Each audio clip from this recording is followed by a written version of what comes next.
Pistorius overcame a lot of adversity early on in life. How does that kind of experience, do you think, shape an athlete's performance? Well, in order to be successful at that level of sport, you have to have tremendous resilience to begin with. And if you add the disabilities that he had, it just adds to the drama, the intrigue, the perseverance.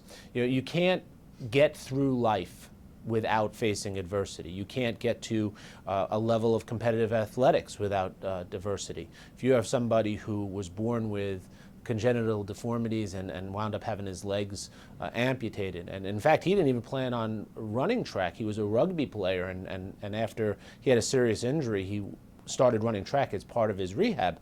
I mean, the path that he's been on in order to get where he is has been tremendous. Many sportsmen and women have to be borderline obsessive about their discipline to succeed. Yes. Does this change their personalities? It's kind of like the chicken and the egg question, you know.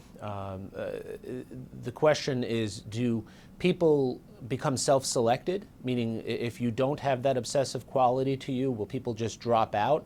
Or if you have this quality, it gives you the opportunity or the edge that you need in order to continue when most people will quit.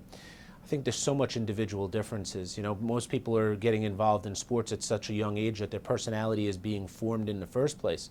So I don't know if it's really true that that it's the participation in sports that changes the personality. What I'm always most concerned about is to what degree they see being an athlete as the totality of who they are.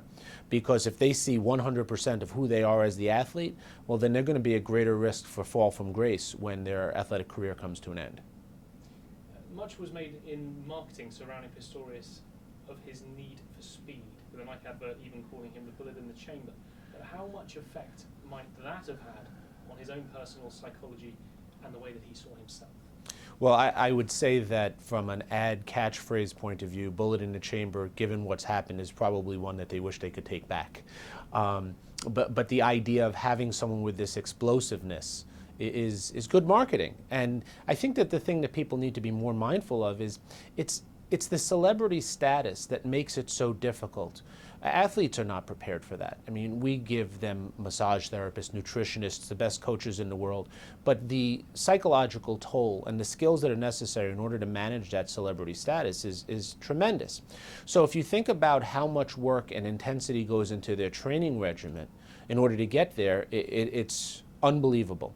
The big question, though, is when they're not training, whether they're in the off season or they're done with their training regimen, once you get to that level of celebrity status, the wealth and the fame, there are going to be some people that are so regimented that they keep their routine 24 hours a day. They're going to eat right, they're going to do things right. And then there's other people that when things are slowed down a little bit, when they're not on the track, when they're not in the field running, then they get to bathe in the glamour and the celebrity. And I think that there are some people that really can go to hell in a handbasket, so to say. You know, there's been some quotes about Pistorius, and his focus is always been on what he can do, not what he can't do. He was not going to be limited by his disabilities. But one could argue that that's exactly the approach that leads someone to believe that they can do anything, and there's no laws or rules that limit what they can and cannot do. Considering that level of pressure that I guess is put upon him, and he probably to a certain extent puts upon himself, the idea that he has to be reactive in his sporting life, but maybe then do you think that follows through into personal life, the desire to be reactive, the desire to deal with situations quickly? I mean, how much do you think all that training and all that pressure has to bear on his personal life and ultimately what happens? I don't know. I think that there's a lot of individual differences, but the thing that stands out the most to me is that if you're a competitive athlete and you beat people consistently, you're going to eventually start to believe that you're better than everyone else. I believe very strongly that narcissism is a natural consequence of chronic winning. So if you win all the time, you eventually think you have a different set of rules. And when that happens, how do you determine inside a different set of circumstances, in social interactions, what's okay, what's not, and why wouldn't you think that you could react whatever way you want when everybody's treating you like you're a god? In terms of the anger management, you mentioned it just a moment ago, that's something that you deal with. Right. Do you think there's any part to play, the whole anger management side of things, the psychological impact of that in this case here? It's possible.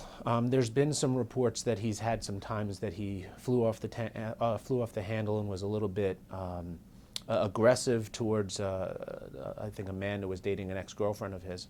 One has to wonder whether or not that narcissism, that confidence that we see in elite athletes, and in Pistorius particularly, if it's real or if it's compensatory. Are they really just trying to make up for their low self-esteem or their shortcomings?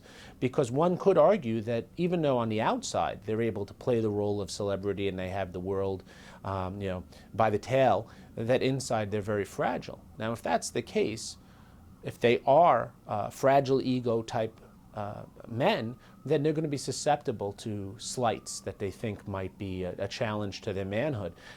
Interesting turn happened today in the trial where they're using a defense strategy that when he screams, when he gets scared, he sounds like a girl.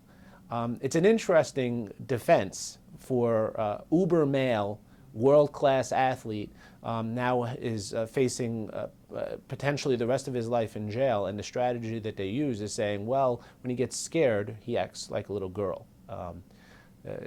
If he is found not guilty, I'm sure that that will have some impact on his future sponsorship and advertising strategies.